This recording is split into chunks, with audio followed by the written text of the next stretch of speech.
सूर्य कितनी रफ्तार से? लाखों किलोमीटर प्रति इकाई समय की रफ्तार से चक्कर लगा रहा है। लाखों किलोमीटर। जिस किसी ने धरती को चक्कर लगाने के लिए चलाया, सबसे पहले जिसने धक्का दिया, उसका बल पृथ्वी के द्रव्यमान से कम के ज्यादा ज्यादा है। लेकिन पृथ्वी तो छोटी सी है। पृथ्वी से 300 गुना बड़ा बृहस्पति है और पृथ्वी से लाखों गुना बड़ा सूरज है। इन सबको आकाश में ऐसे घुमाता है जैसे आकाश में पक्षी उड़ते हैं, वैसे विमान और इन सबको आकाश में जो गमन कराता है, उसके जितना बल संसार में किसी के पास नहीं है। और जिसके पास संसार में सबसे ज्यादा बल है, उसे कहते हैं सर्वशक्तिमान। क्या कहते हैं उसे? बोलो। सर्वशक्तिमान कहते हैं।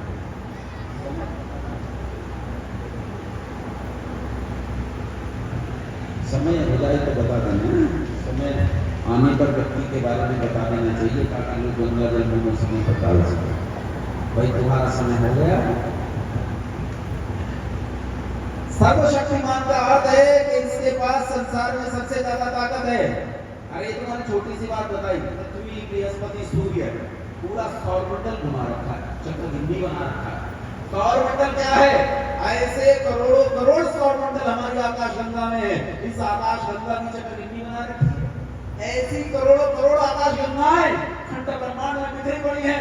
इस खंड ब्रह्मांड की चक्रबिंदी बना रखी है। सोचो कितनी ताकत है। इसके जितनी ताकत संसार में किसी के पास नहीं है। लेकिन अभी तुम समझे नहीं कि सर्वशक्तिमान का अर्थ क्या है।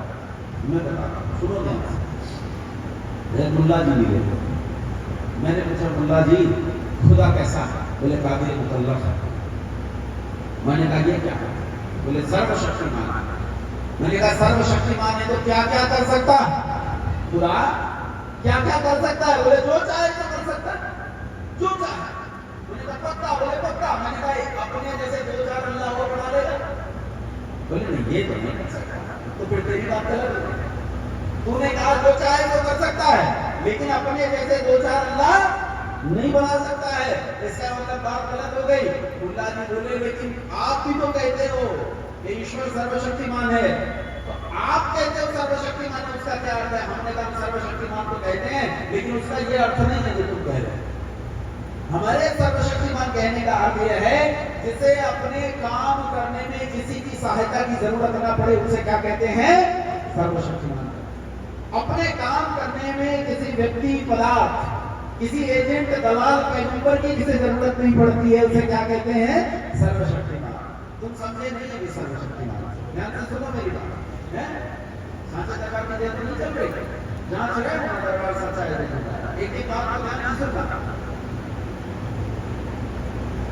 सर्वशक्तिमान होने पर हमें किसी की सहायता की जरूरत क्यों नहीं पड़ती? इसे समझने की जरूरत। इसे यूं समझो, एक आदमी हॉस्पिटल में बीमार पड़ा, इसका शरीर बेचारा इतना खराब हो गया है कि काम नहीं कर पा रहा।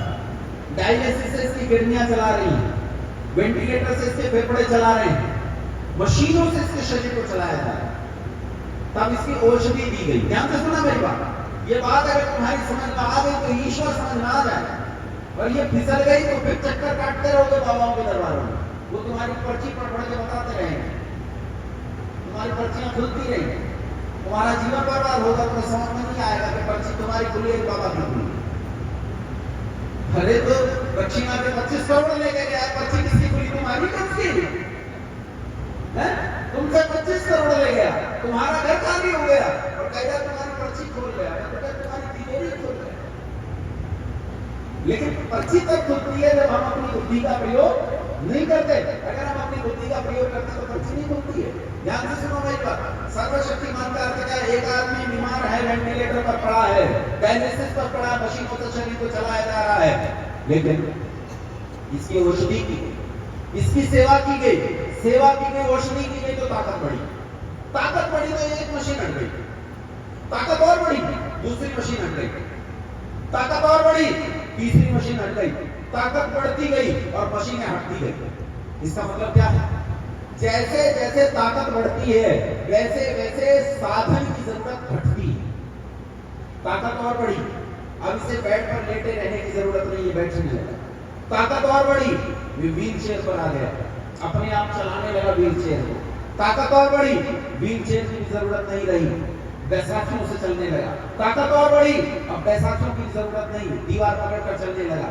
ताकत और बढ़ी, अब से दीवार की जरूरत नहीं, बिना दीवार के चलने लगा। ध्यान से सुनो, ताकत जैसे जैसे बढ़ती गई वैसे वैसे साधन की जरूरत, बोलो, और ताकत बढ़ते बढ़ते बढ़ते बढ़ते जब परम अवस्था में प्राप्त हो जाए, जब अंतिम अवस्था को चले जाए, जब सर्वशक्तिमत्ता की स्थिति से हो जाए, तो साधनहीनता की स्थिति आ जाती है, फिर साधन शून्यता हो जाती है, किसी साधन की कोई जरूरत नहीं रहती।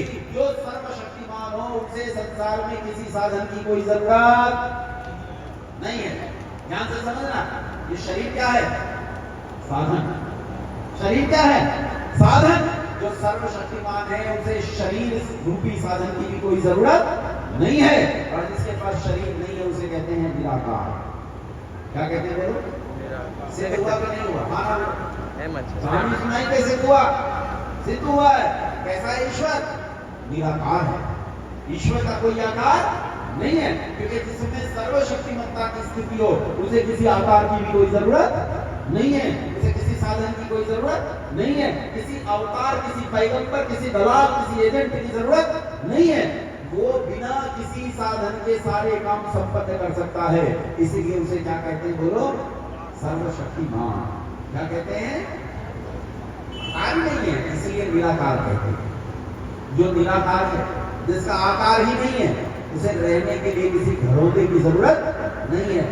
चिड़िया को रहने के लिए घोंसले की जरूरत पड़ती है, आदमी को रहने के लिए एक मकान की जरूरत पड़ती है, सिंह को रहने के लिए गुफा की जरूरत पड़ती है, क्योंकि इनके पास अपना शरीर है, शरीर की अपनी आवश्यकताएं हैं। उन आवश्यकताओं के लिए इन्हें अलग अलग तरह के आवास की जरूरत है। लेकिन जिसके पास शरीर ही नहीं है उसे किसी आवास की कोई जरूरत नहीं है, तो उसका कोई आवास नहीं है, बल्कि वो सबका आवास है। उसे किसी आवास की कोई जरूरत नहीं है, उसका कोई आवास नहीं है, बल्कि वही सारे संसार का आवास है। इसीलिए जो सब जगह मौजूद हो, कोई स्थान से खाली न हो, उसे कहते हैं सर्वव्यापक। क्या कहते हैं बोलो? बोलो, ईश्वर कहाँ रहता है? बोलो भाई, सातवें आसमान पे, चौथे आसमान पे, या वैष्णो देवी में? बोलो, या कैलाश में, या शाकुंभरी में, या गढ़रोड में? वो गढ़ भी तो है नजदीक, और घाट है, प्रतिघाट, वहां रहता है। कहाँ रहता है? कहाँ रहता है? सब जगह रहता है। अब कोई बाबा ये सोचे कि मैं गुफा में घुस के कुकर्म करूंगा, गुफा में बैठ के गड़बड़ी करूंगा, और यहाँ ईश्वर मुझे नहीं देखेगा। बोलो, देखेगा कि नहीं देखेगा? देखेगा, वो जरूर देखेगा। जब तुम ईश्वर के सही सही अस्तित्व को जानोगे तो गड़बड़ी नहीं करोगे। एक लड़का सड़क पर गया और जाकर एक अंडे विक्रेता के पास जाकर कहता है, भाई साहब 2 अंडे दे दो, प्याज मत डालना, आज मंगल है, मैं मंगल के दिन प्याज नहीं खाता, जाकर तेरा नाश होगा। दूसरे का बच्चा खा जाएगा लेकिन प्याज नहीं खाएगा। प्याज खाने से इस बेचारे का मंगल भ्रष्ट हो जाएगा, इसका मंगल नष्ट हो जाएगा। ध्यान से समझना इस बात को। ये बात अगर तुम्हें समझ में आई तो ईश्वर का अस्तित्व तुम्हारे लिए एक नई परिभाषा कर देगा। जो लोग ईश्वर को सर्वव्यापक मानते हैं वो कभी अपराध नहीं करते, और जो ईश्वर को सर्वव्यापक नहीं मानते वो अपराध करते। एक आदमी मंदिर के अंदर गया, मंदिर के अंदर जाकर बड़ी सावधानी बरतता, लेकिन जैसे ही मंदिर से बाहर आता है तो मंदिर के बाहर आकर चप्पल ढूंढता है, नई वाली कौन सी है। फिर वो नई वाली चप्पल पहन के जाएगा, नई वाली जूते, क्योंकि बाहर तो ईश्वर नहीं है, ईश्वर तो अंदर है। अंदर पुजारी जी ने बंद कर दिया है, अब ईश्वर तो बाहर देख नहीं रहा, बाहर में चाहे तो कर। वो आदमी गड़बड़ करता है जो ईश्वर को सर्वव्यापक नहीं मानता, और जो ईश्वर को सर्वव्यापक मानता है वो कभी गड़बड़, वो कभी अपराध नहीं करता, क्योंकि वो जानता है तेरे सिर पे, यही तेरे सिर पे मौजूद है, और एक एक चीज देख रहा है, चेतन है, सर्वज्ञ है, सब कुछ जानता है, और एक एक समझना, एक एक वस्तु, एक एक चीज को ग्रहण कर रहा है, तो वो बात नहीं करता। अच्छा, क्या होगा? चोरी रात में ज्यादा होती है दिन में? बोलो भाई, रात में चोरी ज्यादा होती है। अच्छा, थाने के निकट से चोरी ज्यादा होती है या थाने से दूर? पुलिस वाले के सामने चोरी ज्यादा होती है कि पुलिस वाले से दूर? पुलिस वाले से दूर चोरी ज्यादा होती है, थाने से दूर होती है चोरी, रात में चोरी होती है। क्यों?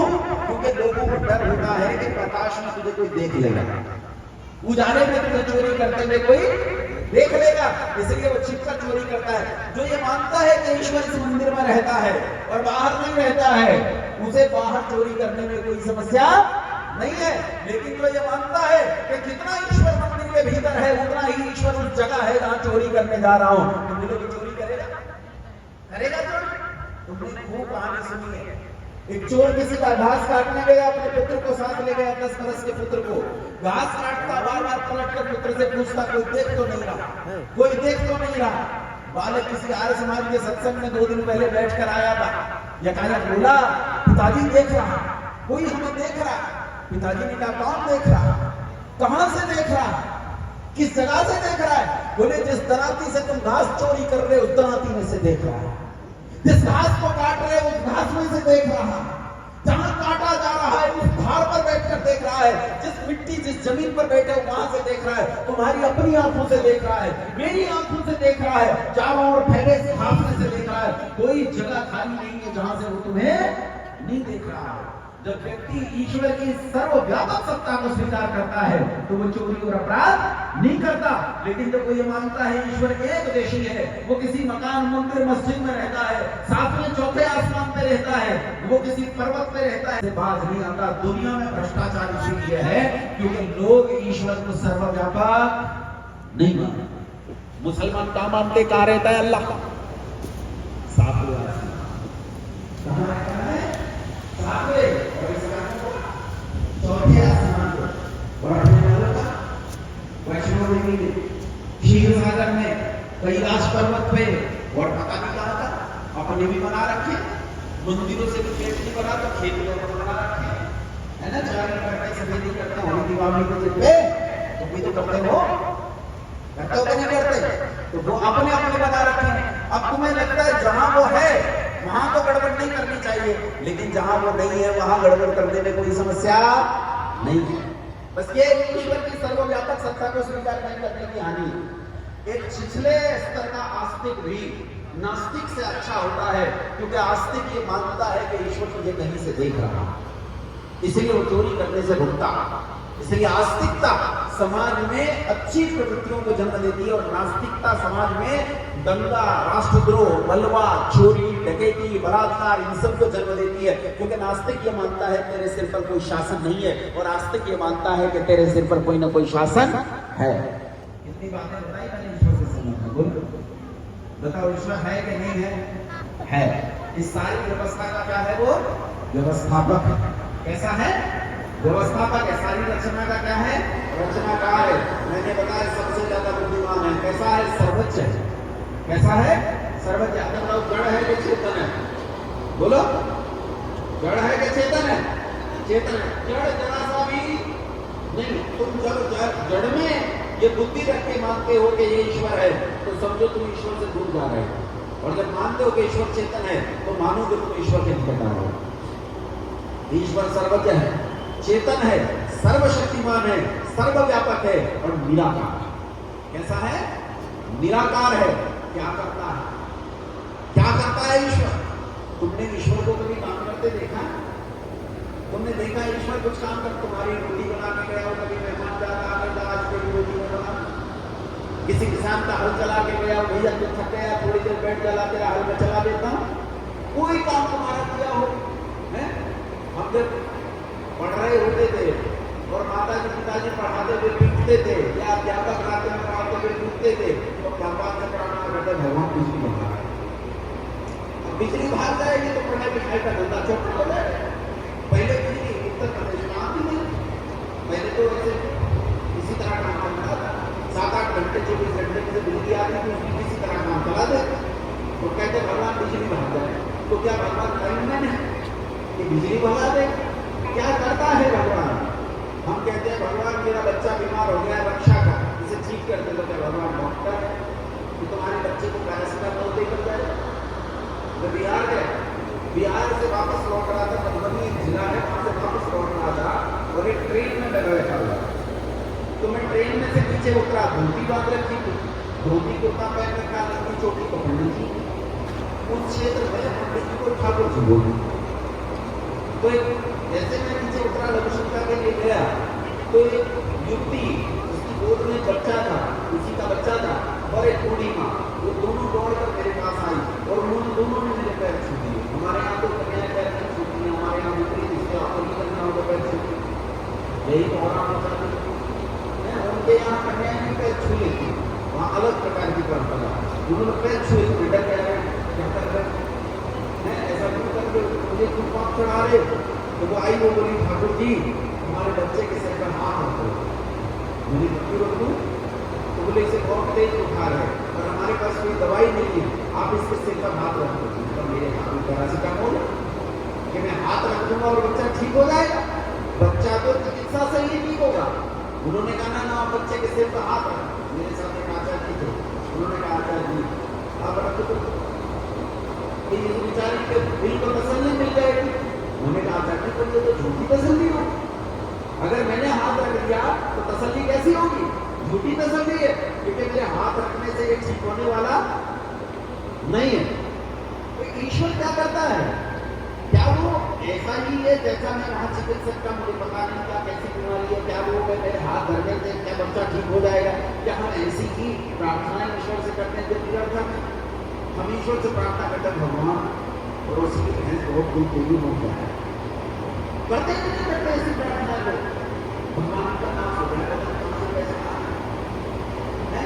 भगवान भाजपा आ जाए, भगवान आम आदमी पार्टी आ जाए, भगवान कांग्रेस आ जाए, भगवान इस नेता का नाश हो जाए, ये प्रार्थना करते कि नहीं करते? करते हैं ये प्रार्थना है। और ये प्रार्थनाएं करते हम सोचते हैं कि ईश्वर हमारी सहायता करकर ये सारे काम करते रहता है। ईश्वर ये सब काम करता है? नहीं करता, नहीं करता। ईश्वर कैसे काम करता है इसे समझने का प्रयास करो।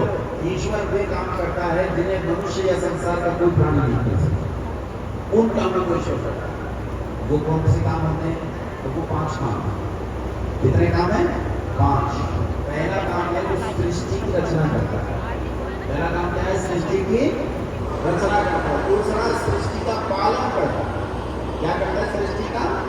और तीसरा सृष्टि का प्रलय करता है। सृष्टि का क्या करता है? प्रलय करता है। मेरी बात एक कविता है, उसकी 4 लाइनें ये लगती है। उसने लिखा था कि look at the nature of what it conceived, that is the perfection we have to achieve.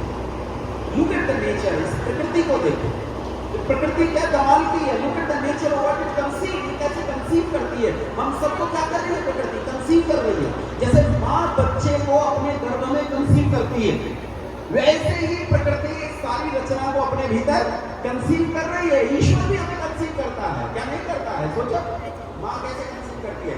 जब मैं मेरी माँ के पेट में था तो मेरी जरूरत की प्रत्येक सामग्री मेरी माँ मुझे पहुंचा रही थी। क्या मैं अपनी माँ से मांगता था? अपनी बोलो। तुमने अपनी माँ के पेट में कहते हुए कभी आवाज लगाई, सुनरी रसगुल्ला चाहिए?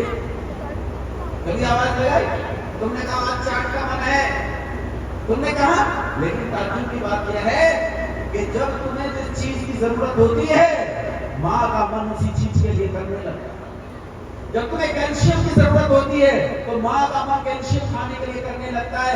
वो कच्ची मिट्टी फोड़कर खा जाती है, वो सकोरे फोड़कर खा जाती है, वो दीवार से उतरी हुई नहीं खा जाती है, लेकिन उसे अपने बच्चे को क्या पहुंचाना है? कैल्शियम पहुंचाने वो पहुंचाएगी। बच्चे ने उससे मांगा है, कैसे मांगा इस दुनिया में इस भाषा को कोई नहीं जानता। कैसे मांगता है बालक? कोई नहीं मांगता, लेकिन माँ उस भाषा को भलीभांति सुनती और समझती, उस तक पहुंचाती है। तो कहता मुझे मैग्नीशियम चाहिए, मुझे आयरन चाहिए, तो माँ को उसी चीज की भूख लगती है। वो कहता है मुझे विटामिन सी चाहिए, माँ का खट्टा खाने को मन करता है। माँ को जिस बच्चे को जिस चीज की जरूरत होती है माँ वही खाने लगती है। इसे कहते हैं कंसीव करना, पालन पोषण करना। लुक एट द नेचर, इस संसार को देखो, व्हाट इज कंसीव, ये कैसे कंसीव करती है। जब भयंकर गर्मी आती है, पानी नहीं होता चारों ओर, तुम्हें पीने के लिए हर चीज में पानी चाहिए ताकि तुम्हारे शरीर की पूर्ति हो जाए, तो फल भी पानी वाले आते हैं। खरबूजा पानी वाला, तरबूज पानी वाला। उस भयंकर गर्मी में सब रस वाली चीजें आने लगती हैं। और जब तुम्हें रस की जरूरत नहीं है तब बिना रस वाले फल और सब्जियां आने लगती हैं। जब तुम्हें सूखा चाहिए तो सूखा, जब तुम्हें रसीला चाहिए तो रसीला। संसार में प्रकृति उसी तरह उत्पन्न करना शुरू कर देती है जिस चीज की तुम्हें जरूरत होती है। इसे कहते हैं look at the nature of what it conceived या परफेक्शन है। वी हैव टू अचीव, यही परफेक्शन हमें प्राप्त करना चाहिए, ये हमारे लिए प्रेरणा है। लेकिन ईश्वर इस सृष्टि की रचना करता है, इसका पालन करता है, इसका प्रलय करता है। 3 काम तो ये करता है। चौथा, जीवों को उनके कर्मों का फल देता है। जीवों को उनके कर्मों का फल देता है। कितने काम हो गए? 4। और 5वां काम है इन जीवों के लिए जीने के नियम बनाना। कितने काम हो गए? 5 काम हो गए। और एक 6वां काम है, यदि कोई प्रयास करे मुक्ति का तो उसे मुक्ति देता है। ये 6 काम के अलावा संसार में ईश्वर कोई काम। अब तुम गाए जाओ, जब तू 1 पैसा देगा और 10 लाख देगा, कहते हैं लोग तेरी लॉटरी लग जाएगी। कोई लॉटरी नहीं लगने वाली। ईश्वर जैसी सत्ता है वो वैसा ही काम करती है। वो सत्ता ऐसी है कि वो ये 5 काम करती है। 5 कामों के अलावा कोई काम नहीं करते। 6वां मुक्ति का मैंने बताया। इन 5 कामों के अतिरिक्त तो वो कोई काम नहीं करता, वो अपने काम करता है। उसने हमें हमारे काम करने के लिए स्वतंत्र छोड़ रखा है। और ऐसा करने वाला होने से उसे क्या कहते हैं? कर्ता। क्या कहते हैं उसे? बोलो। या कहते हैं सृष्टिकर्ता। क्या कहते हैं? सृष्टिकर्ता। ऐसा ईश्वर है। अच्छा, सृष्टि करता है, सृष्टि करता है तो फिर हमारा निर्माण किसने किया? हो उसी ने किया ना। लेकिन चाइना वालों का निर्माण उसी ने किया और अफ्रीका वालों का उसी ने किया। लेकिन देखो सब में अंतर है। अफ्रीका वाले कैसे हैं? तो गोरे हैं कि काले हैं? अरे ऐसे काले हैं कि काला रंग देख के ढल जाता है। इतने भयंकर काला। हमारे वाला सबसे काला, जो भारत का सबसे बड़ा काला है, उसे पकड़कर अफ्रीका में छोड़ दो तो वहां वो इतना गोरा दिखेगा कि ये तो बहुत गोरा। इतने काले और लंबे 7-7 फीट के होते हैं। एक दिन मेरे बच्चे मुझे दिखा रहे थे, कोई वॉलीबॉल का गेम दिखा रहे थे। उसमें लड़कियां खेल रही थी, अफ्रीका के देश की लड़कियां खेल रही थी। तो उसमें पोजीशन होती है लिब्रा की। उस लिब्रा की पोजीशन पर जो लड़की देखती है उसकी ऊंचाई सबसे कम होती है, बाकी लड़कियां लंबी होती है, इसकी ऊंचाई कम होती है। तो मैंने पूछा इसकी ऊंचाई कितनी है? बोले 6 फीट 3 इंच। 6 फीट 3 इंच का तो हमारे समाज में पुरुष भी नहीं है कोई। अब सोचो अफ्रीका वाले कितने लंबे होते हैं और चाइना वाले, ये तो शुरू होते हैं खत्म हो रहा है। इतने से चिक्के से होते हैं, बिल्कुल छोटे से होते हैं कि नहीं? और कैसे होते हैं? आँख नाक देखो, शक्ल सूरत देखो, ऐसा लगता है भगवान ने बड़ी बहुत दिमाग लगा के बड़े सुंदरता से इन्हें बनाया। लेकिन बनाने के बाद एक काम किया क्या? जैसे हमारे घरों में माए गोबर काटती है, उपला बनाती है, गोसा ही बोलते होंगे, हैं? उपला बोलते हैं। तो जब उपला बनाती है तो उपले को अच्छे से संवार के बनाएगी और बना के फिर ट्रक के ऊपर से हाथ मार देगी। ये चाइना वाले ऐसे बनाए तो बड़े तरीके से पकड़ते हुए उनका हाथ रख दिया। वो हाथ रखा तो भूम यहाँ पहुंच गई, नाक बैठ गया, होठ फैल गए, हैं? सब चीजें इधर उधर अस्त व्यस्त हो गई। अब भारत वालों को देखो तो इनकी रचना अलग प्रकार की, चीन वालों की रचना अलग प्रकार की और अफ्रीका वालों की रचना अलग प्रकार की। और बनाने वाला सरकार एक, अगर बनाने वाला एक होता तो सब कैसे दिखते? एक होते। लेकिन ये तो अलग अलग है। और ध्यान से देखो ये सब एक ही है, इनमें कोई अंतर नहीं है। ये बताओ, भारत वाले सूंघ होते किससे हैं? नाक से। और पाकिस्तान वाले नाक से। और इंग्लैंड वाले नाक से। और अफ्रीका वाले नाक से सूंघते हैं। सब नाक से ही सूंघते हैं। और देखते किससे हैं? सब भारत वाले आंख से। और चीन वाले चाहे मुंह खोल के देखनी पड़े, लेकिन देखते सब आंख से। अफ्रीका वाले भी आंख से देखते हैं। तो इनके भीतर की मशीनरी को देखकर कह सकते हैं हम कि सबका बनाने वाला एक है, अलग अलग नहीं है, सबका एक ही है। लोगों ने नाम अलग रखा है, नाम तो सब अलग है। किसी ने कूड़ा सब रख लिया, तो किसी ने अल्लाह रख लिया, किसी ने सूखा रख लिया। नाम तो अलग अलग रखे जा सकते हैं, लेकिन सबका बनाने वाला एक है। बात समझ में आई कि नहीं आई? अब एक आखिरी बात सुन लो, ये बात तुम्हें समझ में आ गई तो ईश्वर का पूरा भेद मिल जाएगा। किसी बाबा के चक्कर में नहीं। ये बताओ, ईश्वर कैसा बुद्धि में कैसा है? सर्वज्ञ। कैसा है बुद्धि में? सर्वज्ञ है। और ताकत में कैसा है? सर्वशक्तिमान। कैसा है? सर्वशक्तिमान है। मुझे बताओ कैसी सत्ता है? उसका कोई आकार है क्या? बोलो। और सारे संसार में व्यापक है। क्या उसे भूख लगती है? आकार ही नहीं है तो भूख भी नहीं है। क्या उसे किसी चीज की इच्छा है? उसे किसी चीज की इच्छा नहीं। जब इच्छा नहीं है तो क्या इसमें स्वार्थ हो सकता है? बोलो भाई। स्वार्थ उसमें होता है जिसमें इच्छा होती है। ध्यान से सुनो। मान लो ये दो बेटियां बैठी, इनमें आपस में झगड़ा हो गया। झगड़ा हो गया और ये मेरे पास आती है और कहती है आचार्य जी ये पेंसिल मेरी है, ये पेंसिल मेरी है। तो हो सकता है इनके बीच में चिक न्याय है। लेकिन ये बताओ अगर इनमें से एक मेरी बेटी होगी तो थोड़ी सी गड़बड़ी हो जाएगी, थोड़ा सा न्याय हो जाएगा। चाहे मैं एक अपने वाली को हो सकता है मैं 2 थप्पड़ कम मारूं या हो सकता है 2 थप्पड़ ज्यादा मारूं। अगर ज्यादा 2 थप्पड़ मार रहा हूं तो मेरी इच्छा है कि उसमें सुधार ज्यादा हो, और 2 थप्पड़ कम मारा तो पिटाई से बचाना चाहता है। पक्षपात आ रहा है दोनों तरह से। पक्षपात तब आता है जब व्यक्ति में इच्छा होती है, लेकिन ईश्वर को किसी वस्तु की कोई इच्छा नहीं है। और जिसमें इच्छा नहीं है उसमें स्वार्थ नहीं है, जिसमें स्वार्थ नहीं है उसे निस्वार्थ कहते हैं। कैसा है वो? निस्वार्थ। बुद्धि में सबसे ऊपर, शक्ति में सबसे ऊपर और निस्वार्थता में सबसे ऊपर। अब ईमानदारी से बताओ ऐसे आदमी को अगर जज बना दे तो वो न्याय करेगा क्या अन्याय करेगा? न्याय। कैसा करेगा? न्याय। क्योंकि बुद्धि चाहिए, बिना बुद्धि के न्याय संभव नहीं है। बल भी चाहिए, बिना बल के न्याय को कायम नहीं किया जा सकता। और निस्वार्थपन चाहिए, निस्वार्थपन से ही न्याय बनता है। अगर निस्वार्थपन नहीं होगा तो अन्याय हो जाएगा। इसीलिए हमारे बड़े बूढ़े बैठ कर गाते हैं, क्या कहते हैं? मेरे दाता के दरबार में सब लोगों का खाता, जिसकी जैसी करनी वैसा ही फल पाता। मेरे दाता के दरबार में सब लोगों का खाता, किसी को तोला कम नहीं देता, किसी को माशा ज्यादा, किसी को इतना सा कम नहीं देता, किसी को ज्यादा नहीं। जो जैसा करता है उसे वैसा ही फल देता है। अब ध्यान से सुनो मेरी ओर। क्या वो तुम्हारे गुनाह माफ कर देगा? बोलो।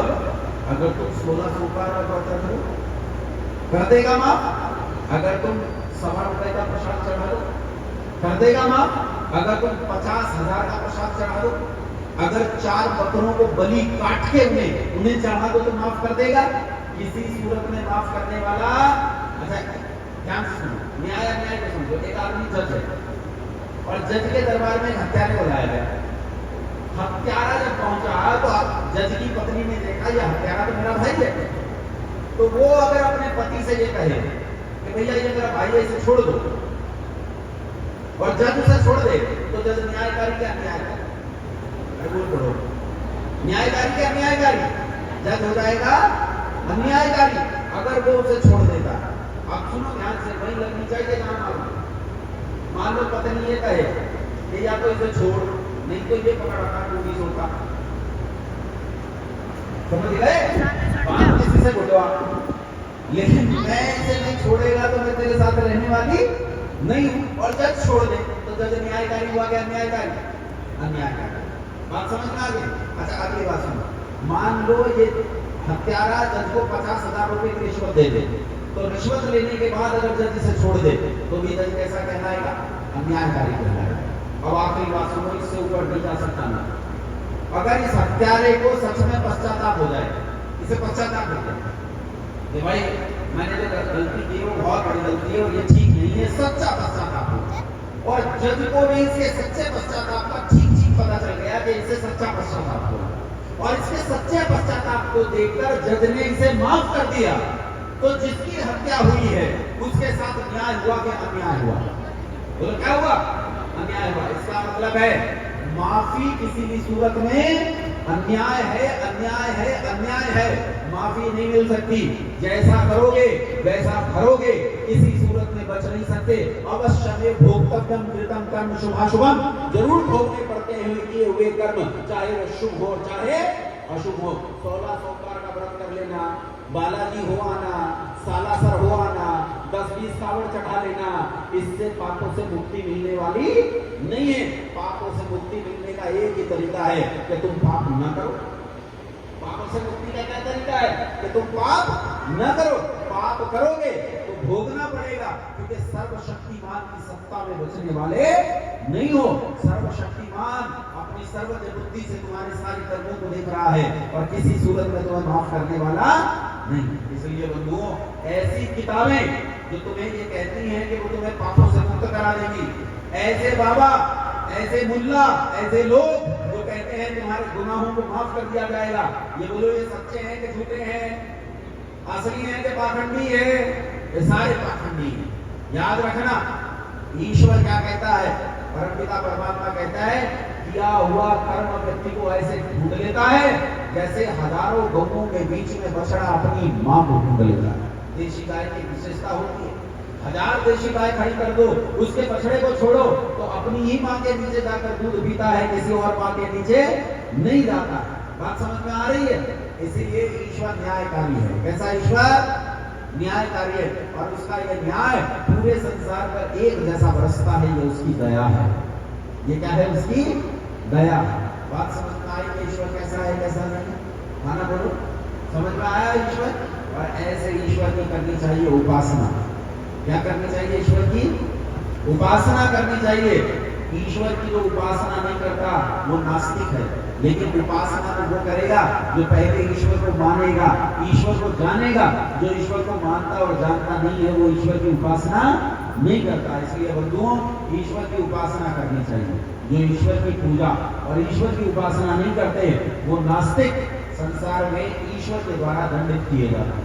इसलिए ईश्वर की पूजा भी करनी चाहिए और ईश्वर की उपासना भी करनी चाहिए। ईश्वर की पूजा क्या होती है?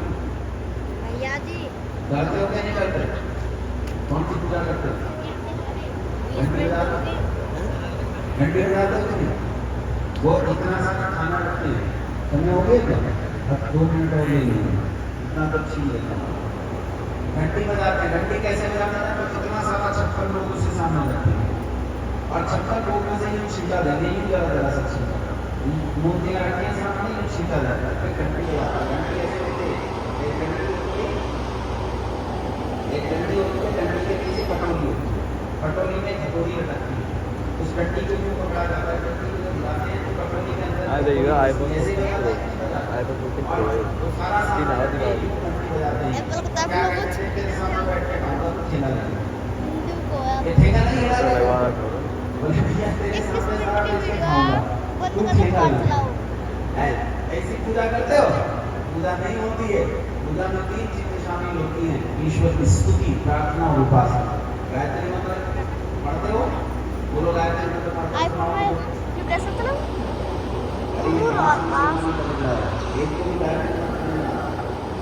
बोलो ओम भूर्भुवः स्वः तत्सवितुर्वरेण्यं भर्गो देवस्य धीमहि धियो यो नः।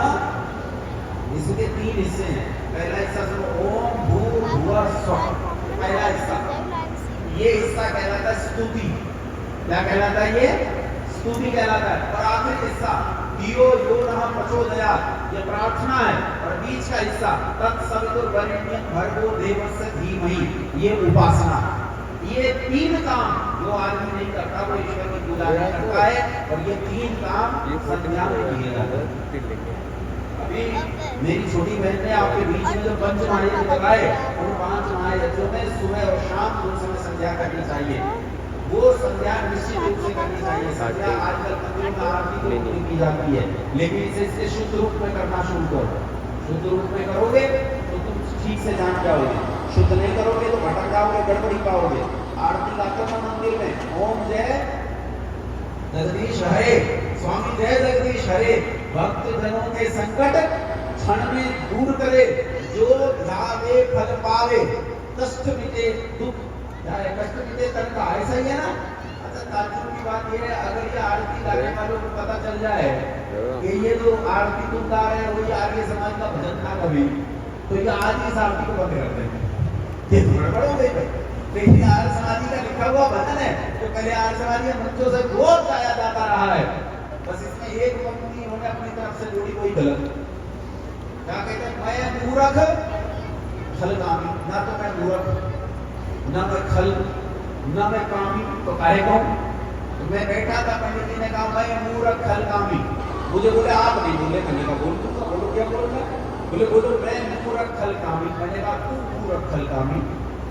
तो बोले अरे ऐसा नहीं, ऐसा बोलो कि मैं मूर्ख खलकामी। मैंने कहा यही कह रहा हूँ, तू मूर्ख खलकामी। तो बोले अपने लिए बोलो। मैंने अपने लिए क्यों बोलो? ना मैं मूर्ख ना खलकामी, तो मैं मेरे लिए क्यों बोलूं?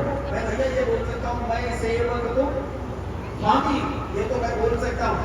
अगर ईश्वर की स्तुति ठीक नहीं करोगे, प्रार्थना उपासना ठीक नहीं करोगे तो गड़बड़ होगी। तो जो मेरी छोटी बहन ने बताया है तुम्हें कि सुबह और शाम 2 समय संध्या करनी चाहिए, और जो संध्या नहीं करता वो पापी। विप्रो वृक्ष संध्या ही मूलम वेद शाखा धर्म कर्माणि च पत्रम तस्मात् मूलो हि संरक्षणीयं छिन्ने मूले न शाखा पत्रम योनति स्थिति पूर्वम योनोपासते पश्चिमाम स साधु वे बहिष्कार के सर्वस्नान दुष्कर्मणा। जो संध्या नहीं करता उसका कान पकड़कर समाज से बाहर निकाल देना चाहिए। हुक्का पानी बंद। ऐसी परिस्थिति तैयार करो तो तुम्हारे घर में एक भी सदस्य ऐसा ना रहे जो संध्या ना करे। जो संध्या करोगे पहले बोलो ईश्वर सिद्ध हुआ कि नहीं? हाँ बोलो सिद्ध हुआ कि नहीं हुआ? हुआ। अब बोलो आज से संध्या करोगे कि नहीं करोगे? सिखाएंगे, संध्या सिखाएंगे। 4 दिन में संध्या करना जरूर सिखाएंगे। हाथ खड़े करो, कौन कौन संध्या करेगा? हाथ खड़े करो तो मुसलमानों को बुलाऊंगा, अपने देश में ले जाओ। ये जो संध्या वाले नहीं, ये नमाज अदा करें। मैं सच कहता हूँ आज जो 2 समय संध्या करने के लिए तैयार नहीं है वो कल 5 समय नमाज पढ़ेगा। जो सिर पर आज 4 बार चोटी के रखने को तैयार नहीं है, ये सिर पर जालीदार पूर्वक सी टोपी रखेगा। जो आज ढंग से अपने सांस्कृतिक वेश को पहनने के लिए तैयार नहीं है, ये छोटे भाई का पजामा और बड़े भाई का कुर्ता पहन कर घूमेगा। कुत्ते इसके पीछे घूम रहेंगे। इसलिए आज ये सुधर जाओ, नहीं तो उनके जैसा हाल होगा। बहुत तरीके से आपने सुना। बहुत धन्यवाद आप सभी को। सादर प्रणाम।